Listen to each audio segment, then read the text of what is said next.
Hi guys. Okay, so I decided to build a small little series cell based on the original patents by W.A. Rhodes. Essentially what this cell comprises of is it's a 6 cell system, which obviously means it uses 7 plates. I've just used small stainless steel shim stock to cut out the plates, so it's not properly aligned. As you can see, if you looking from the top, the plates are not 100% properly spaced out, but they are there and they are working, and it's okay-ish. And then what I did was I used some sealing material, which is actually kind of like a plexiglass type of thing that you can cut. Essentially, I cut it in a U shape, so then I will have this little plate over here and then this U shape running on the inside, and then the next plate goes against that, and then another U shape again, and then this whole thing just gets bolted together to kind of seal it off. So and it holds the water pretty well. So essentially what it comes down to then is that every single cell is sealed from the next cell. So if you fill the one cell with water, the water can't essentially get to the next cell because it's electronically sealed off. What this means electronically, though, is that when the current passes from the positive through to the negative, it has to go through each and every single cell in order to get to this side.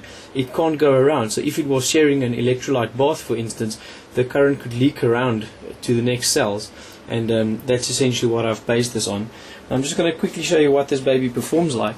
They did say that you can reach 200% Faraday if this is done properly, and I tend to believe. Obviously I'm not measuring this or anything, but look at this. If I built this cell to be a 6 cell series or 6 series cell specifically so that we can use 12 volts on it, because it's also stated that about 2 volts per cell is what you want for every cell to be performing properly. Now I'm going to keep it zoomed in here, and then I'm going to turn on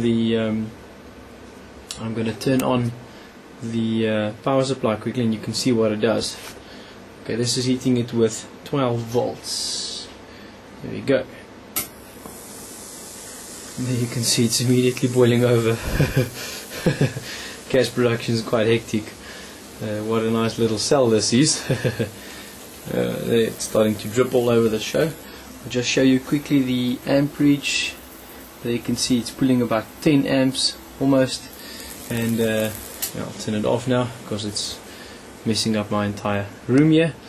But yeah, this is definitely a very nice cell, and I tend to think that if you were to make this big enough, maybe a 120 plate system as per the recommendations of Les Banky, then I'm sure you can run a 240 volt generator directly off that, because it will work out 2 volts per cell as well. And if you do it this way, I tend to believe it might work.